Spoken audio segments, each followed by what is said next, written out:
A big reason that a lot of traders never get a payout, it's not because of their strategy. There are infinite profitable strategies out there, but it's because of their risk management plan, or should I say, a lack of risk management plan.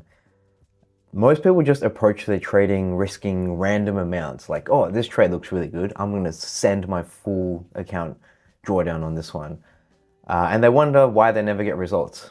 So in this video, I will share exactly the mathematically optimized risk management strategy that I personally use for both prop firm challenges and prop firm funded accounts, which has passed me many challenges and gotten me many prop firm payouts. And I'll also give you the tools which break down exactly why these numbers give you the best odds at getting a funded account and then a payout. You approach a challenge account and a funded account differently.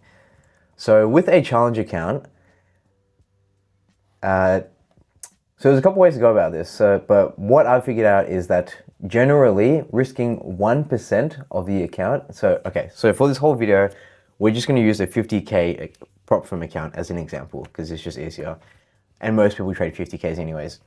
So risking 1%, meaning 1% of 50,000, which is $500, is what I figured out to be mathematically the best passing rate when you factor in speed as well, because the way you want to look at challenge accounts is they are not a business asset yet. It is not a revenue incoming asset. So you just want to get them past ASAP. You either want to quickly pass them or fail them, because the longer you spend on a challenge, that is time that you are not generating money. So let me show you a tool. I will link this down below so you can play with this yourself, but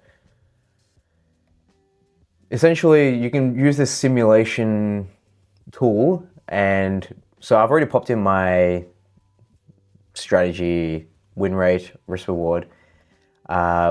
So version week theory I've figured out is about 55, maybe even 60% win rate on good months if you only take quality setups. But just to be conservative and to be on the safe side, I've used 50% for this example, with a risk reward of 2. It is a single phase with a $65 challenge fee if it's on sale, 6% target, and a 4% max drawdown. So $3,000 target with a $2,000 drawdown. It's an initial drawdown type, 50K account size, 90% profit split. And so, yeah, okay, I need to preface this by saying all of this only counts if you have a profitable strategy. If you don't have a profitable strategy, then you shouldn't even be trading. You should be backtesting, using demo mode until you can figure out something that has an edge.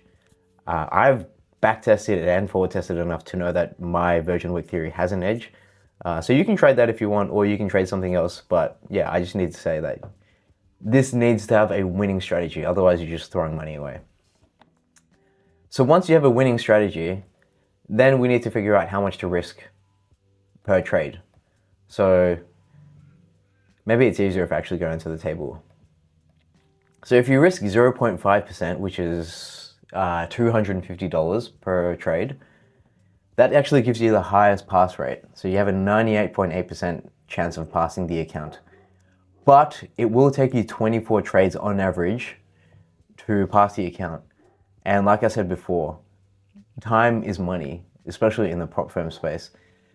You don't want to spend like a month just trying to pass one challenge account, because that is time you could have spent trading funded accounts and making money. So yeah, with challenges, it's about finding this balance between speed and win rate. Because sure, you could go on the extreme end and risk 5% per trade, and you could pass in one go, given that the account doesn't have any consistency rules, but obviously they do. But this is just for this example. Let's say you risk 5%. You could pass in one trade, but then you have a 50% win rate. Sorry, not a 50% win rate, 50% pass rate. And so your expected cost per challenge, per funded account goes up. So I have found that 1% seems to be that nice balance between expected costs and trades per successful account, because it would only take you 11 trades on average to pass an account with a 90% pass rate, and then expected cost of $72. But yeah, this all depends on the individual and how much money you have to spend on challenges per month. Like, let's say you're really struggling to pay your bills, maybe you don't even have a job, and you can only afford one challenge account per month. Then maybe it's better for you to go very conservative and just risk 0.5% each trade, because then you have a really high pass rate and you can just take your time with it because you only have enough money to afford one account per month anyways. But let's say you're making tens of thousands of dollars a month and you can just blow all your money on challenges. Then you can just go super risk heavy and just risk like the full drawdown or 4% on one trade. And then you either pass or you fail. But yeah, like I said, for 99% of people, I would say 1% risk is that perfect balance between pass rate and speed. Because 11 trades, that might take you a week or two, and you'll pass an account. And if you blow it, it's not the big deal. You can just buy another one, but it's got a pretty high pass rate anyways.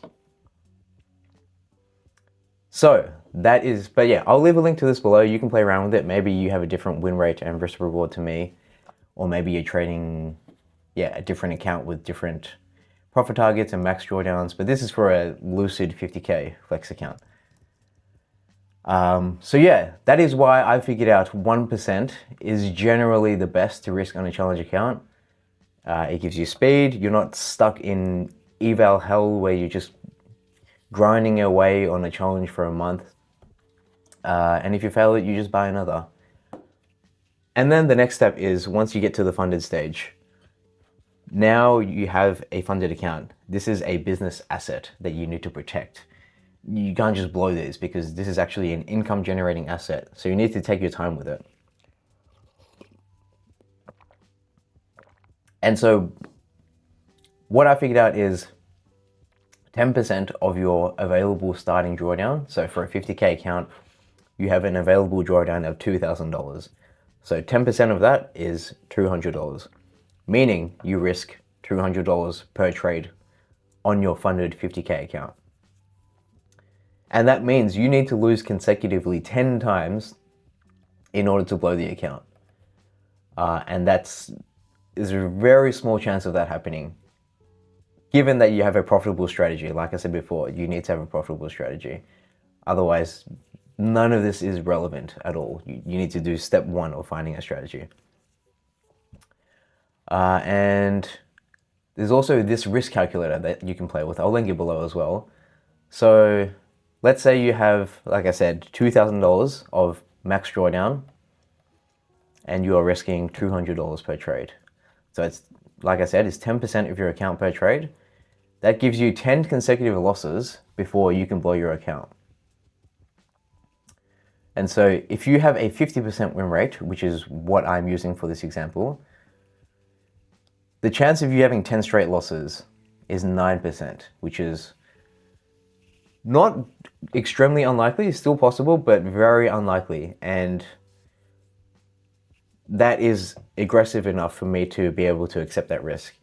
So this calculator actually recommends $80 per trade, which is extremely conservative. But at that point, so you're risking 4% of your drawdown per trade. There's like a 0% chance of blowing your account. But in my opinion, that is just too slow. Time is speed in the prop firm space. So the idea is you want to be as aggressive as you can without blowing your accounts. And yeah, 10% feels like the perfect medium for me. And the other thing I want to touch on is static versus drawing. So not static versus dynamic. So the way I approach it now is static. So it's just meaning it's always $200. Even if I lose a couple of trades and my available drawdown goes down, it will still be $200 per trade. Yeah, I actually talk about it here. So previously I used to do dynamic, meaning let's say I have $2,000 of drawdown and I lose the first trade. Now my available drawdown is $1,800. Therefore, if I was doing dynamic sizing, my next trade's risk would be 180 because that is 10% of the current drawdown remaining. There are pros and cons to this. I wouldn't say there is a definitive right or wrong, but with dynamic sizing, it's a lot slower because, okay, so the pro is that as your drawdown gets lower, as you lose more, you risk less, meaning it's harder for you to blow your account.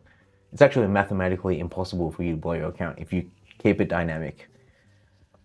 But the negative of that is it is harder to then climb out of drawdown because obviously you are risking less. So the further you get into drawdown, you are risking less, which means you win less. So it's harder for you to climb out of that hole, which is why I don't like it. So it's a lot slower, but it's a lot safer. What I like to do now is just static sizing. So it's always the same amount.